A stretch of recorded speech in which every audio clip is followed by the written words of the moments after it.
Atraindo a bússola para o sul. Paralelo 33. Um projeto do curso de Relações Internacionais.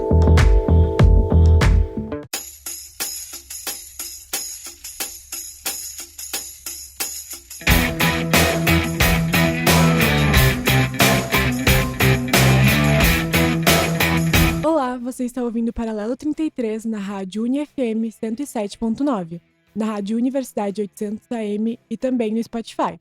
Eu sou Maite Fernandes, membro do Paralelo 33 e graduanda de Relações Internacionais. E nesse programa, vamos conversar um pouco sobre as múltiplas formas de abordagem dos movimentos feministas dentro do Sul Global. Exploraremos as diversidades de movimentos e da luta das mulheres sob uma visão pluralista de classe, raça, etnias e culturas. Ainda que essa forma de ver o movimento feminista seja muito abafado pelos movimentos europeus e estadunidenses. Olá, eu sou Dília Barbieri, membro do Paralelo 33 e estudante de Relações Internacionais, e esse é um programa do Paralelo 33, um projeto de extensão do curso e do programa de pós-graduação em Relações Internacionais da UFSM, que tem como objetivo popularizar o debate sobre temas em relações internacionais que envolvem o Sul Global. Hoje teremos como objetivo principal mostrar como a luta das mulheres não pode ser enquadrada em um único modelo, trazendo 4 exemplos de feminismos presentes no Sul Global: o movimento revolucionário feminista em Rojava, o movimento feminista chinês, o feminismo árabe-muçulmano e o movimento feminista na América Latina. Mas antes, vamos contextualizar um pouco você, querido ouvinte. O movimento feminista foi um marco para a vida de milhares de mulheres e continua sendo até hoje. Durante as primeiras 2 ondas, o direito ao voto feminino e a igualdade jurídica, social e econômica foram os maiores enfoques na luta pela igualdade de gênero. Mas foi durante a sua 3ª onda que o movimento passou a atentar para as múltiplas perspectivas e se diferenciar. Por muito tempo e ainda hoje, o pensamento feminista excluiu mulheres que não são vistas no molde ideal de feminilidade e perpetuação de gênero, excluindo, portanto, pautas de mulheres lésbicas, trans e negras, por exemplo. É impreciso afirmar que o feminismo tradicional representa a luta de todas as mulheres. A desigualdade entre os gêneros, que inferioriza uns enquanto privilegia outros, constitui uma questão ético-política central, e é justamente sobre essa problemática que o feminismo, em suas diversas vertentes, se debruça. Nesse contexto, as vertentes do feminismo servem para evidenciar outras formas de fazer política e para além das hegemônicas. Aqui podemos citar a filósofa Françoise Collin. O feminismo é um movimento plural, sem hierarquia, dogmas, controle ou estruturas centralizadas, que não defende uma verdade, mas está em permanente processo de construção de uma agenda que evolui e se modifica. Exato, Maitê. Afinal, ao tratarmos o feminismo de forma hegemônica, incorremos no erro de inviabilizar a luta de milhares de mulheres ao redor do mundo, unificando pautas, dores e demandas que são muito distintas.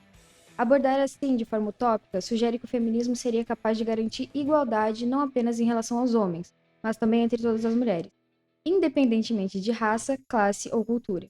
E, obviamente, a gente sabe que isso não condiz com a realidade. O fato de sermos mulheres não unifica nossas experiências, não nos convenciona em um padrão de dores, lutas e anseios. Isso que a Júlia falou é fundamental. Compreender que não se trata de um único feminismo, mas de movimentos feministas diversos e plurais, é primordial quando analisamos as diferenças entre Sul e Norte global, assim como nas relações de poder que permeiam esses contextos. Assim, para exemplificar como o feminismo pode assumir formas distintas, dependendo de onde ele existe e de quem o constrói, destacaremos 2 figuras fundamentais que revolucionaram o movimento a incluir e ampliar a luta feminista para milhares de mulheres antes completamente inviabilizadas e que ainda hoje são colocadas à margem dos debates feministas dominantes. Um desses exemplos é o da feminista Sojourner Truth, uma mulher negra, estadunidense e ex-escravizada que no século XIX já evidenciava o fato do feminismo na época invisibilizar as experiências e demandas de mulheres negras.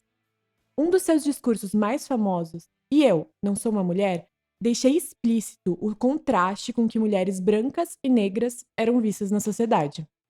Ou seja, enquanto o feminismo de mulheres brancas era voltado para a desvinculação da imagem de delicadeza, fraqueza e inferioridade, ter uma visão patriarcal as julgava incapazes de trabalhar, o feminismo negro estava voltado para as necessidades das mulheres negras.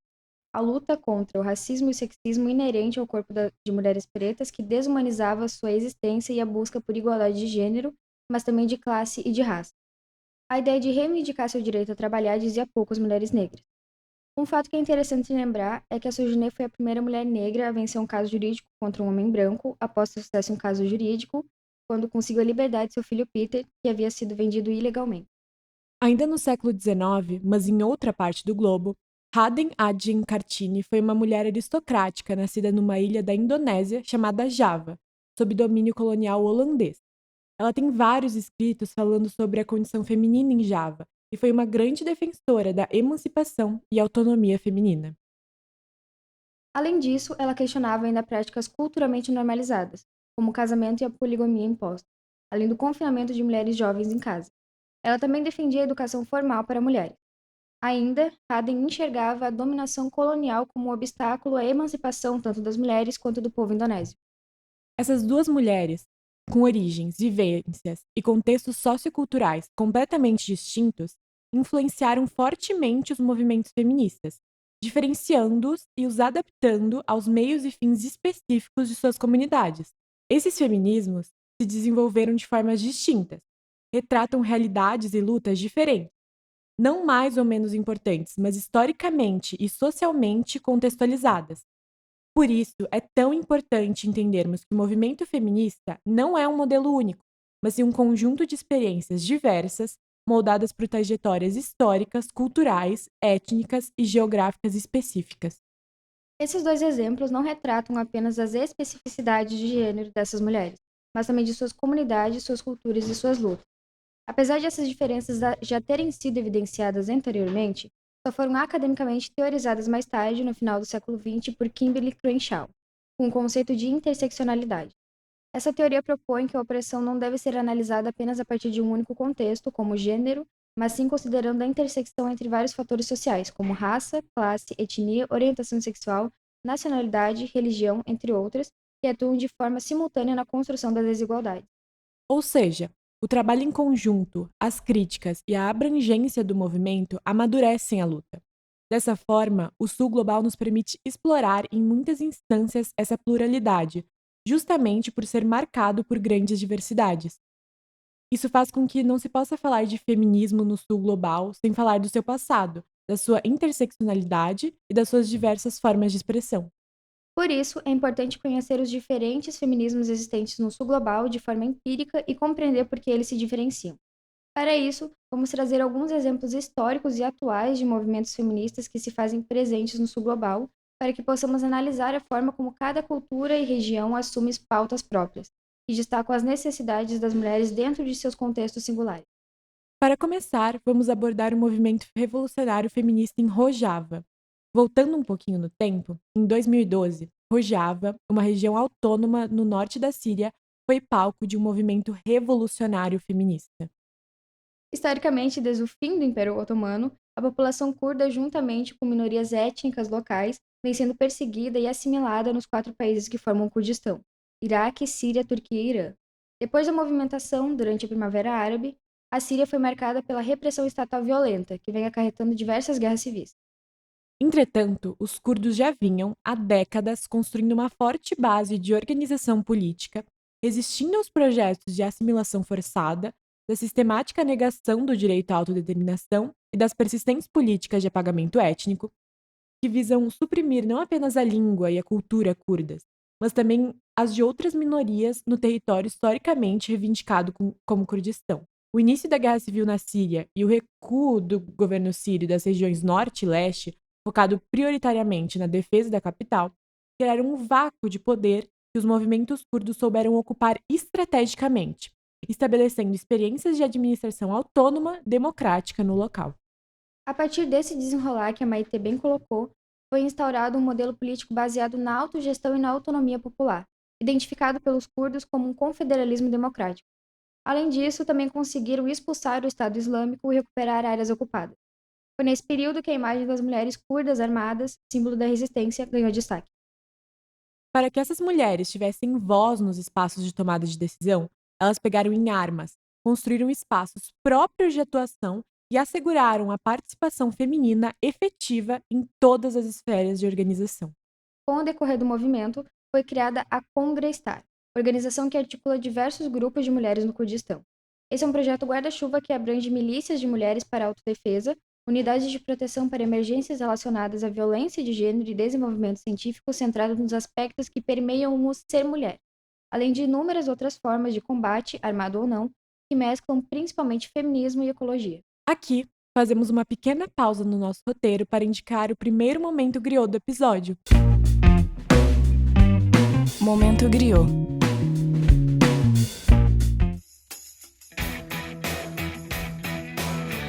O documentário Comandante Aryan, uma história de mulheres, guerra e liberdade, dirigido por Alba Sotória, acompanha a trajetória de Aryan, uma comandante curda de 30 anos que lidera um batalhão feminino na luta contra o Estado Islâmico na Síria. A obra oferece um olhar íntimo sobre a resistência das mulheres curdas que desafiam não apenas o extremismo religioso, mas também as normas patriarcais profundamente enraizadas em sua sociedade. Aryan e suas companheiras do YPJ, Unidade de Proteção das Mulheres, não apenas empunham armas, mas também promovem uma revolução social baseada na igualdade de gênero e na autonomia feminina. O documentário destaca a interseccionalidade presente na luta dessas mulheres, que enfrentam simultaneamente a opressão de gênero, a violência política e a marginalização étnica. A obra narra de forma emocionante a coragem, solidariedade e a busca por liberdade em meio ao caos da guerra. Fica a dica, pessoal, vale muito a pena.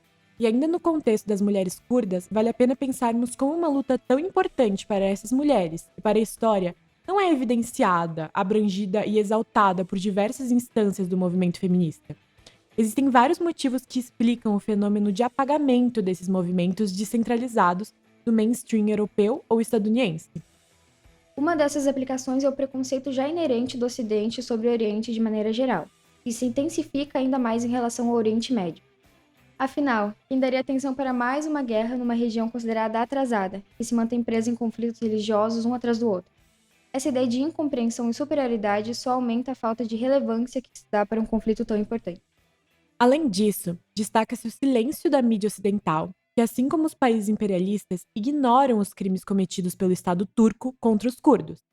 A partir disso, é notável a influência dos aspectos interseccionais na luta e na relevância dessas reivindicações para o exterior, assim como as proporções que essa movimentação vai vir a tomar. Mas mais do que isso, é especialmente importante a juventude e os movimentos que combatem a hierarquia de gênero em localidades em que a violência contra as mulheres é tão presente. A abrangência e a troca é indispensável para o diálogo, a evolução e a formação de sociedades democráticas. Agora, partimos para o movimento feminista chinês. Mas antes de mais nada, é imperativo pontuar.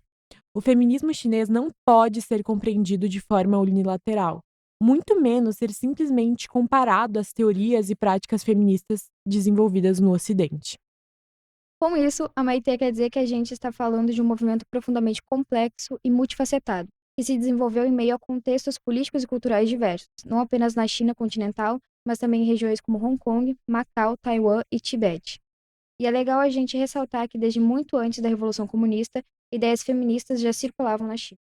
Voltando um pouquinho na história, para o fim da dinastia Qing e ao longo da era republicana, as mulheres começaram a se organizar e a ocupar espaços públicos, mesmo que muitas vezes seus discursos fossem instrumentalizados por homens revolucionários que viam nelas mais uma peça no projeto de modernizar a nação do que sujeitos políticos com suas próprias demandas. Um bom exemplo do que a Maitê está falando é o movimento intelectual de 4 de maio, em 1919, liderado por estudantes que tinham um caráter anti-imperialista e nacionalista.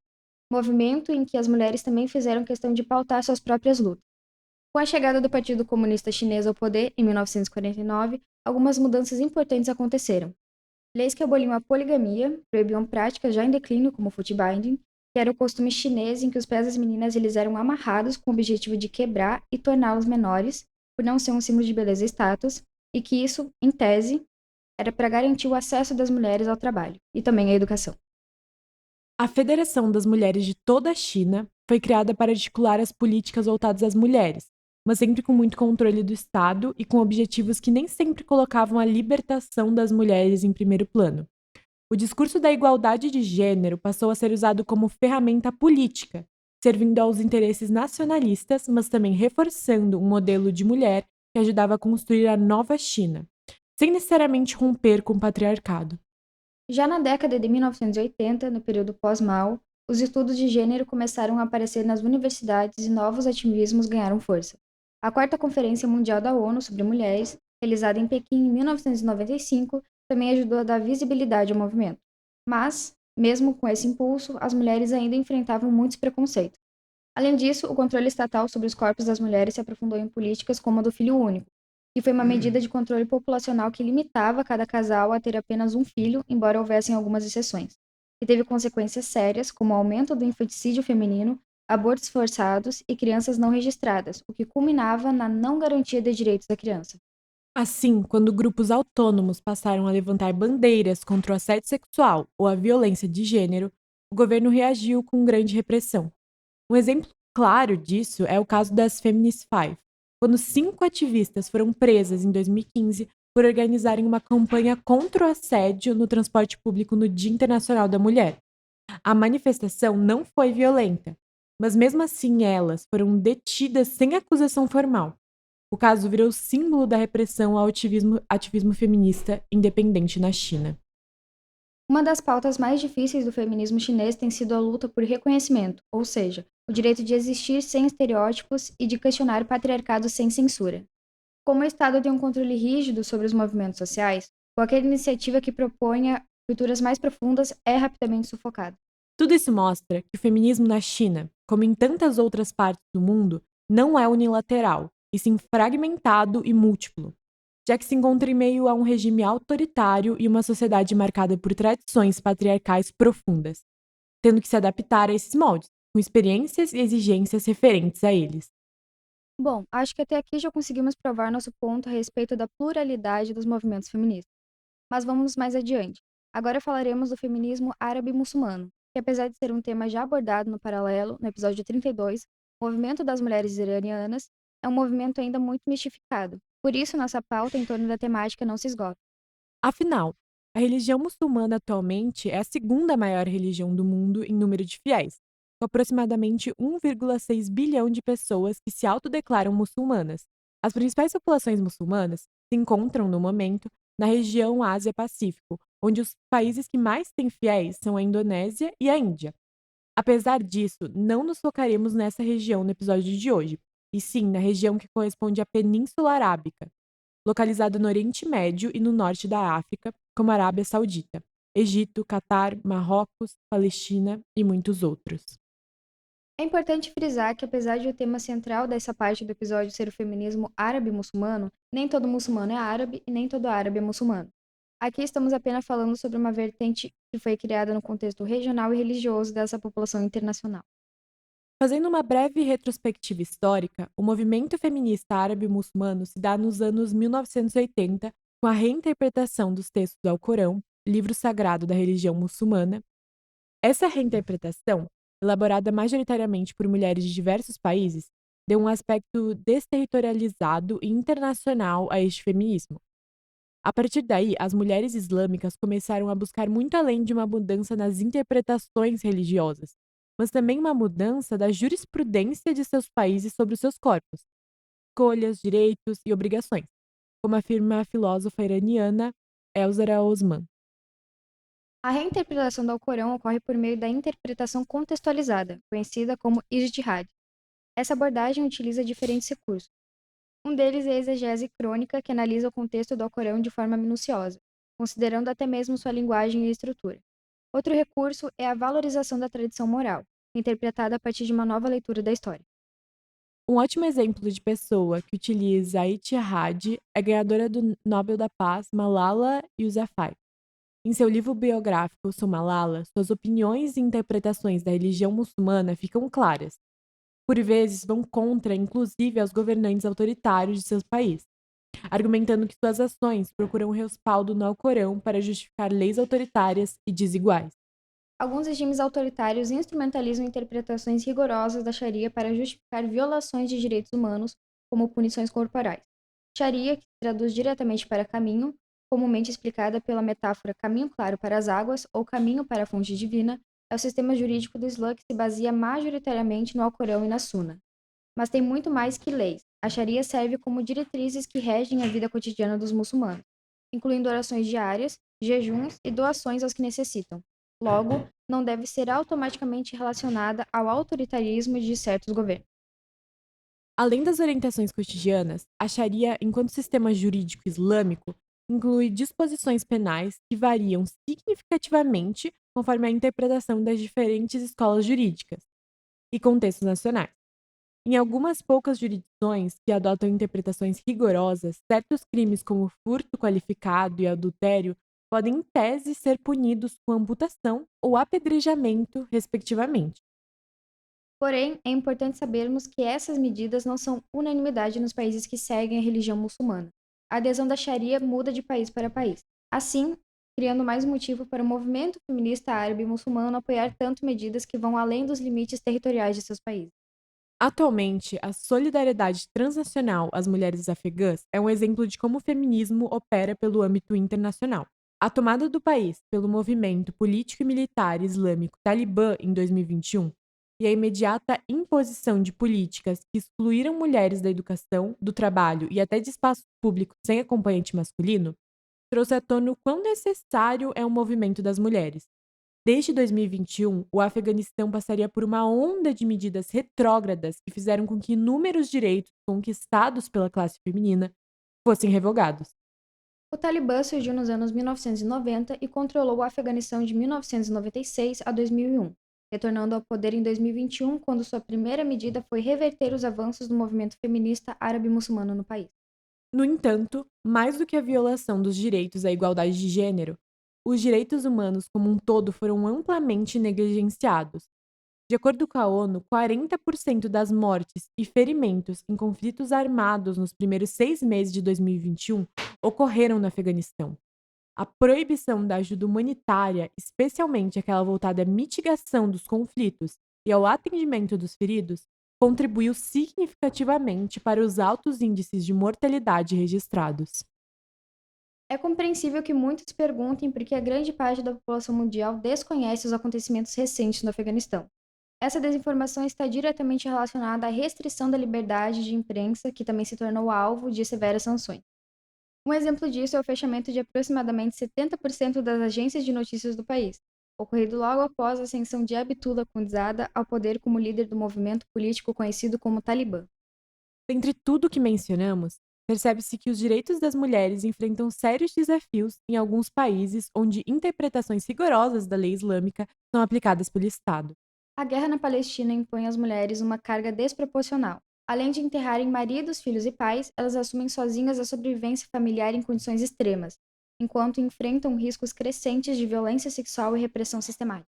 Dentro de tantos conflitos e ameaças, ter símbolos de resistência é fundamental para o sustento do movimento feminino. O véu muçulmano virou símbolo da luta feminista árabe-muçulmana, como uma resposta às estruturas de opressão que penalizavam tanto as mulheres que optavam por não usá-lo, quanto aquelas que adotavam formas menos recatadas de utilizar a vestimenta. Ao contrário do que muita gente pensa, o uso do véu na cultura muçulmana não é obrigatório, e sim uma opção de cada mulher, visto que simboliza a proteção e a valorização da mulher muçulmana em comunhão com sua fé. Quando é uma escolha, o véu pode significar empoderamento e recusa da sexualização dos corpos na cultura ocidental. Aqui podemos perceber as diferenças entre significados de véus muçulmanos quando identificamos os diversos tipos de véus que existem. A shaila é um véu retangular que tampa a cabeça e passa pelos ombros, deixando parte do cabelo à mostra. O termo hijab, frequentemente utilizado no Ocidente como designação genérica para véus islâmicos, refere-se especificamente a um véu que envolve a cabeça, cobrindo totalmente o cabelo e o pescoço, mas deixando o rosto visível. Já o chador é um tipo de véu que ficou popular depois da Revolução Iraniana, em 1979, e consiste num véu semicircular que envolve todo o corpo, mantendo apenas o rosto descoberto, sendo tradicionalmente usado sobre outras roupas. Enquanto isso, o niqab é o véu islâmico que ficou herdado das populações sauditas que viviam nos desertos, originalmente feito também para proteção térmica. O niqab cobre todo o corpo e o rosto das mulheres, deixando apenas os olhos à mostra, sendo frequentemente acompanhado por um abaya, um vestido longo. E por fim, a burca é uma vestimenta mais restritiva. Ela cobre todo o corpo e todo o rosto, com uma malha de tecido sobre os olhos para permitir visibilidade limitada. A burca surgiu em um contexto muito específico entre as mulheres da etnia Pashtun, grupo do qual mais tarde se originou o Talibã. Naquela época, a população feminina era escassa, e para que pudessem circular sem chamar atenção em público, a burca foi adotada espontaneamente pelas mulheres da comunidade, sendo usado como parte de seus costumes. Dessa forma, é necessário apontar que as mulheres que utilizam do véu ou optam pela retirada dele como forma de protesto não estão protestando contra a religião islâmica, mas sim contra as repressões governamentais com relação aos seus direitos. Muitas pessoas pensam de maneira equivocada que essas mulheres que aparecem em vídeos tirando seus véus são contra a obrigação de utilizá-lo. No entanto, a realidade é que elas são contra a obrigação imposta não pela religião, mas sim pelos países que habitam. Outro ponto que devemos compreender para desmistificar o assunto é a ideia ocidental de que as mulheres muçulmanas precisam ser salvas, ou que se encontram em situação de perigo, unicamente pela não conformidade com padrões culturais hegemônicos. Não precisamos ensinar o feminismo ocidental ou salvar essas mulheres. Devemos apoiar a emergência de um feminismo decolonial islâmico e o compreender como uma expressão válida na pluralidade de feminismos existentes. A luta pela emancipação das mulheres árabe-muçulmanas deve ter como protagonista suas próprias vozes, e jamais será apropriado por vozes ocidentais. Nos encaminhando para o final do nosso episódio, trataremos do movimento feminista na América Latina. A história do movimento feminista na América Latina é muito ampla e requer uma visão analítica sobre a trajetória do começo e do desenvolvimento desse movimento na América. Os movimentos feministas silvestres são aqueles que existiam antes mesmo da adesão do termo feminismo, aquele feminismo que começa nas lutas populares pelo coletivo e pela autodefesa nas periferias. Dentre essas lutas silvestres se encontram a luta de mulheres quilombolas no Brasil que reivindicavam a estagnação de suas raízes nos quilombos, apesar da repressão. Outro movimento que merece destaque é o Las Bartolinas, que homenageia uma líder indígena boliviana, de mesmo nome, que liderou lutas na capital La Paz contra o imperialismo espanhol no Império Inca. Essa luta foi tão notável que o dia da sua morte virou uma data importante na Bolívia, honrando as mulheres indígenas do passado e da atualidade. É importante que analisemos esses movimentos para que possamos compreender as diferenças entre o feminismo na América Latina e o feminismo dos Estados Unidos e da Europa. Embora as trajetórias individuais sejam singulares, os objetivos fundamentais convergem: a conquista da igualdade jurídica plena, a equiparação de direitos políticos, o acesso irrestrito à educação e o reconhecimento social do valor da maternidade, acompanhado de políticas públicas efetivas para a proteção integral de mães e crianças. Dessa forma, começa no século XX a real gênese do movimento feminista na América Latina. O feminismo latino-americano consolidou-se como força política durante as ditaduras militares do século XX, período de intensa repressão. No entanto, continuou se fazendo presente durante as democracias subsequentes. O feminismo que emergiu nesse contexto possuía um caráter que, além da reivindicação de direitos, era um movimento que defendia diretamente as vítimas dos regimes militares que assolavam o solo latino. No Brasil, surge nesse contexto o Movimento Feminino pela Anistia, MFPA, em que mulheres que perderam ou presenciaram o exílio de seus filhos, maridos e parentes próximos lutavam pela anistia dos presos políticos do regime. Além disso, esse movimento foi a primeira entidade brasileira a levantar protestos buscando a anistia dos presos políticos pela ditadura. Liderado por mulheres, o movimento obteve sucesso e a anistia foi concedida. Nomes como Terezinha Zerbini e Eunice Paiva foram essenciais para a divulgação do Estado político do Brasil para organizações externas, como a ONU, Organização das Nações Unidas. Aqui, a gente obviamente deixa como recomendação o filme ganhador de Oscar Ainda Estou Aqui, que retrata a história de Eunice Paiva na luta pelo reconhecimento do assassinato do seu marido, morto pelo Estado brasileiro durante a ditadura militar. O exemplo do Brasil é apenas um dentre tantas ditaduras latinas que foram financiadas por países do norte global, como os Estados Unidos, que criaram o contexto de opressão que provocou a criação de movimentos desse tipo. A partir da negligência dos demais movimentos sociais com relação ao feminismo, as mulheres passaram a ser ativas nos grupos guerrilheiros, mesmo que isso significasse um possível exílio em alguns países. Outro acontecimento curioso foi a adesão da Igreja Católica no movimento feminista, com o intuito de garantir a sobrevivência da população às crises econômicas. Nesse contexto, as operárias uniam-se embaixo do seio da religião, formando grupos de bairros, para compartilhar produtos de necessidades básicas entre si e garantir o bem-estar social do grupo. Dessa forma, nota-se que o feminismo latino-americano é um movimento multifacetado e politicamente heterogêneo, onde mesmo vivenciando experiências similares, As mulheres da América Latina possuem culturas, ideais e contextos políticos diferentes em seus respectivos países. De forma similar ao movimento feminista árabe-muçulmano, o movimento latino-americano também tem uma série de símbolos que inspiram as mulheres a se unirem cada vez mais em defesa das suas pautas. Uma mulher latino-americana que virou símbolo desse movimento é a artista mexicana Frida Kahlo, conhecida por ser parte do movimento surrealista, mesmo que a contragosto. Depois de sua morte, Frida virou uma inspiração de resistência e participação da mulher nos movimentos políticos de sua época, principalmente falando da luta de classes que se via à tona no cenário mundial iminente da Guerra Fria.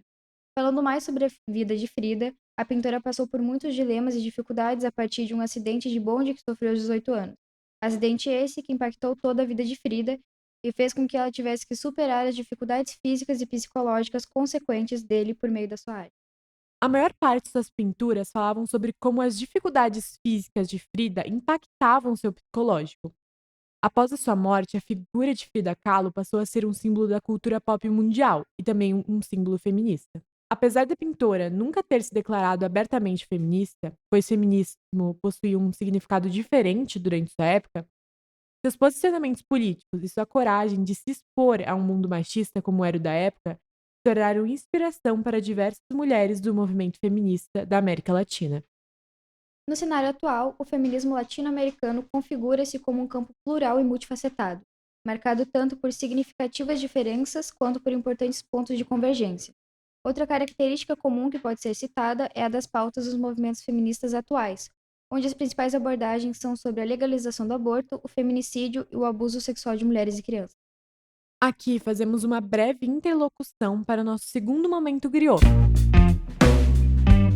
Momento griot.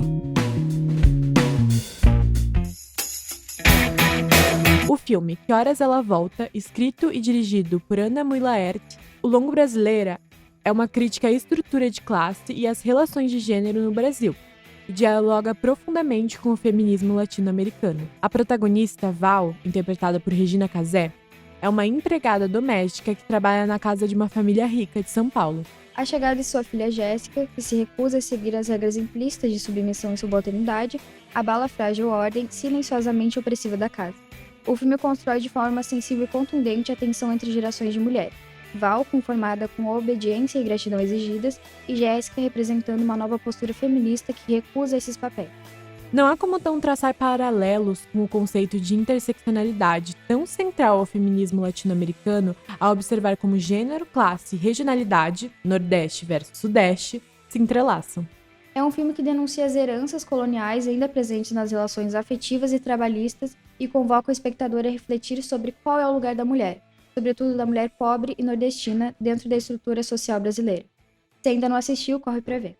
Agora, retornando para o nosso debate, vamos salientar alguns aspectos que diferenciam os feminismos, como o avanço do conservadorismo no Brasil e na Argentina, por exemplo, e o impacto de eleições em terceiros países em relação às políticas internas dos países latinos, como é o caso da eleição de Donald Trump no cenário mundial. Juntamente com o movimento conservador, atualmente ocorre uma disseminação de partes desses movimentos nas redes sociais, como a famosa onda de TikToks chamada Threadwives, ou esposas tradicionais, no qual mulheres defendem vidas submissas a seus maridos e vivem uma vida tradicional com sua família. Todos esses aspectos mostram como a onda conservadora está voltando vagarosamente para as vidas das pessoas. As Threadwives representam uma construção midiática que cumpre uma função ideológica específica, buscando ofuscar as contradições materiais da vida doméstica idealizada, ao mesmo tempo em que naturaliza um modelo de feminilidade alinhado com interesses conservadores, enquanto invisibiliza a diferença de classe dessas esposas tradicionais e das massas populares que consomem essa tendência. Principalmente com a questão das esposas tradicionais do TikTok. Mas, além da ignorância das pessoas sobre a pauta do feminismo, a ascensão do conservadorismo é o que o neoliberalismo precisa para entrar no palco. Além disso, outro aspecto importante sobre o feminismo atual é a inclusão de outras pautas dentro do movimento. A América Latina, com sua diversidade étnico, cultural e histórico de miscigenação, apresenta um cenário singular para discussões sobre inclusão. Dessa forma, o Brasil, com a maior população LGBTQIA+, concentrada em um país do mundo, deve ser um palco para a inclusão dessas pautas. A interseccionalidade é a denominação dada a essa inclusão, onde o feminismo começa a aceitar que nem todas as pessoas são iguais em questões sociais, econômicas e culturais, e por isso é necessário que as lutas sejam diferentes para cada pauta. Um exemplo da aplicação geral dessa interseccionalidade é pensar que uma mulher cis e uma mulher trans passam por lutas diferentes apesar de fazerem parte, muitas vezes, de uma mesma corrente feminista. Assim, é necessário entender que o feminismo abrange atualmente muito mais pautas do que no passado, e todas elas têm importância e são cruciais para a formação do movimento, e sendo assim, precisam ser respeitadas e valorizadas. A frente de luta das mulheres por seus direitos deve ser unida. Mesmo possuindo contextos diferentes envolvendo nossas lutas individuais, lutamos todas por uma mesma causa e somos muito mais fortes lutando unidas.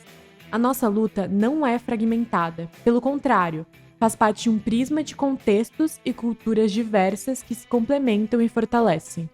Enfim, tendo em vista todos os movimentos feministas que foram apresentados durante o episódio, nota-se uma incrível pluralidade de histórias, culturas, necessidades e ações que torna impossível resumi-los em uma única vertente. É necessário ter o conhecimento de que o movimento feminista consiste em um movimento plural e que diferentes culturas vão apresentar diferentes formas de resistências, assim como analisado entre os 4 exemplos apresentados nesse episódio do podcast. A principal lição que precisamos tirar disso é que todas as formas de feminismo devem ser respeitadas e apoiadas dentro de suas particularidades. Esse foi mais um episódio do Paralelo 33, esperamos que tenham gostado. O conteúdo desse programa foi produzido por Júlia Barbieri e Maitê Fernandes, roteiro produzido por Samara Gonzalez, Emily Hebert e Maitê Fernandes, revisado por Maria Clara Junqueira, Júlia Hatke e João Vitor Breni, gravação por Júlia Barbieri e Maitê Fernandes. Agradecemos também à rádio pelo apoio com a edição. Esse episódio utilizou como fontes Brasil de Fato, site Outras Palavras, A Nova Democracia, Jornal USP, China Media Project, Poder 360, Plato Stanford e artigos científicos e teses de mestrado via projeto Colabora e outras redes. Gostou do programa? Compartilhe e deixe sua avaliação no Spotify. Acompanhe mais notícias e informações sobre o programa nas nossas redes sociais, @Paralelo33, por extenso, no Instagram e Spotify. Lá compartilhamos nossos resumos e boletins de notícias semanais. Avisamos quando tem episódio novo e falamos sobre diversos temas de relações internacionais. O Paralelo também vai ao ar todas as quintas-feiras na rádio UniFM 107.9, com reprise na sexta-feira na rádio Universidade 800 AM. Muito obrigada por terem ouvido até aqui. Tchau, tchau! Tchau! Atraindo a bússola para o sul. Paralelo 33. Um projeto do curso de Relações Internacionais.